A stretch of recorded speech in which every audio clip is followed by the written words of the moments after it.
Good morning, Ryker family. It is a beautiful summer, hot, muggy day here in Virginia.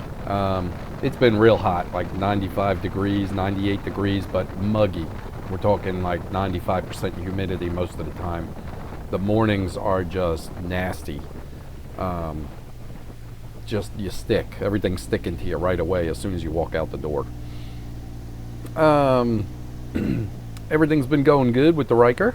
I've been seeing a lot of comments where people were on the fence, and either my videos are helping them decide to buy one or they're going to stay away. It's just not the thing for them, which is great. That's pretty much all I do. I'm not here to sell a bike. I just tell you my day in, day out use on this thing, and you guys make the decision for yourself. Um, but yeah, I enjoy it. But like I said, yeah, I'm probably going to upgrade, maybe sell it. This thing is definitely, more of a sportster whipping around town, and that's what I use it for, going to work and coming home from work, or running up to the store. Very rare I take it anywhere on a long distance, like down the Blue Ridge Parkway here. Okay, traffic light, a lot of traffic this morning. Let me edit this out. I'll catch you guys, hold on. All right, we're back. I skipped over that light and the one at Sheets. So I'm coming up here on the airport on the left here. But like I was saying, very rare I take it for a long ride anywhere like that. One is my bad hip. I got a bad leg, and it bothers it a little bit after a couple hours. Running doesn't seem to bother it. That's the funniest part. I was limping real bad. I was walking on one of my runs, trying to eat some energy gel, and get a drink, and somebody came up behind me. Oh, you all right? And I said, yeah, I'm fine. Just I got a bad leg. And they're like, and you're running? I'm like, yeah, I can run fine. I just can't walk. Normally I can walk fine, but when it acts up, from running, or if I really work it hard running, when I walk it bothers me. But when I run, it goes right away, and I can run forever. It's no big deal. Just really weird. So anyway, on the bike, the way I sit and the legs are spread a little bit, it acts up the left leg. And I have to get off every once in a while, probably every hour and a half or so, get off and stretch it out and move it around.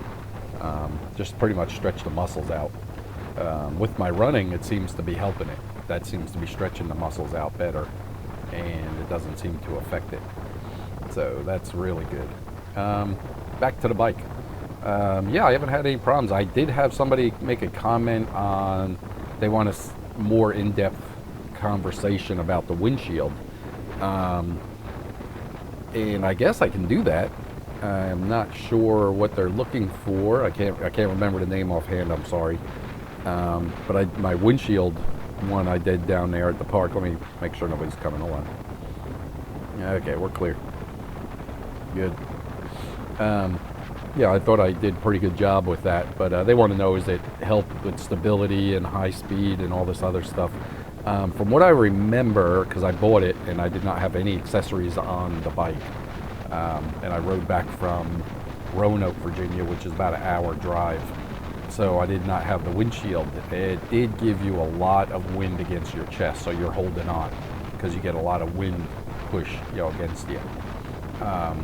As in, does it help the bike stability-wise? I don't know. I don't think so. I think it just helps you sit better in the seat, especially since these things don't have a backrest. And I've been seeing a lot of comments about that, about, they wish they had backrests on them, for the driver. Maybe just make a slot there where you could slide it in if nobody's sitting behind you. And then you could just pop it out. That would be awesome. Or some kind of integrate the back seat into flipping up for your backrest, and when they want to ride, flip it down and then flips back up for their, the regular backrest for the back seat. That would be pretty cool right there if they were able to integrate it, and the back seat folds upwards and locks in, and that is your backrest while you're not riding with anybody. Very good. I like that. I could almost picture that. But anyway, yeah, so I mean, that's about it. Just that you get a lot more wind against you, because it seems to block the main core, your center mass of wind. just a little bit on my face mask, you know, my helmet, and the top of the helmet, and that's about it, and then your arms. So in that sense, I guess it does make it a little more stable because it's not trying to push you off the bike. But that's just my opinion. I've seen other people put on, say they would never put one on. They look stupid and silly, and you're right, they do. It looks funny. I wish they designed it longer to go with the hood of the bike and then curve it to, so when you turn the handlebars it doesn't hit. Okay, let me cut this out. I'll get up here. All right, I'm back.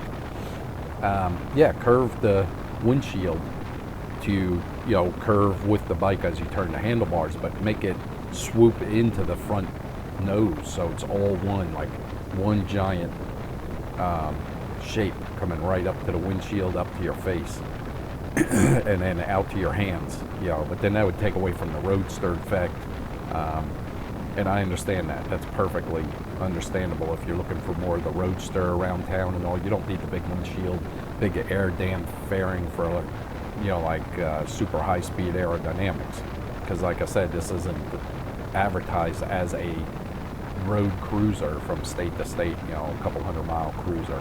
That's not what this is advertised as. So yeah, it would look cool, you know, that large windshield fairing nose on the, you know, just like a bullet coming down off the front windshield, you know, off the front there, just pointing downwards. But it's not very practical for what this is designed for.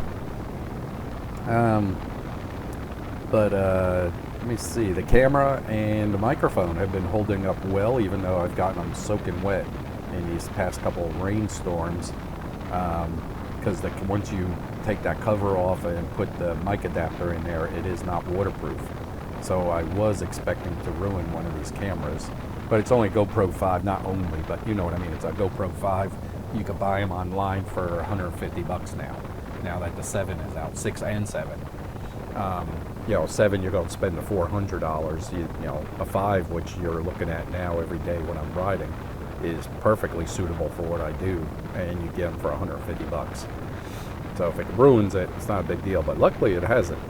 But I do take it off as soon as I get to work or when I get home and dry it out. You know, I bang it out, make sure the water's out of it, and take the battery out, just so no electronics are energized while the water is drying, if there is any in there.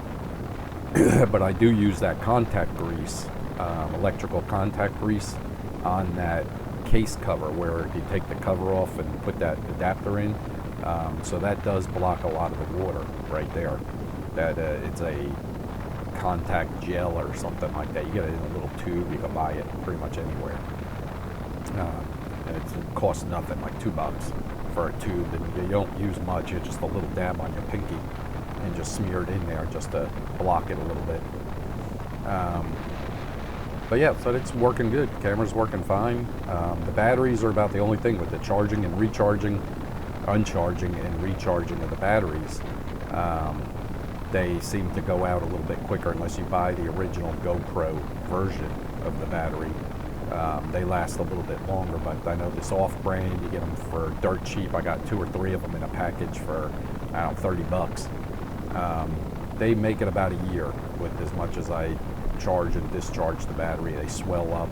They don't want to fit in the camera right, so I just chuck them out. You know, I'm not going to chance exploding or cracking the case or something in the camera, so I just don't bother for the price of them. My original GoPro battery still works fine. It slides right in nice and smooth.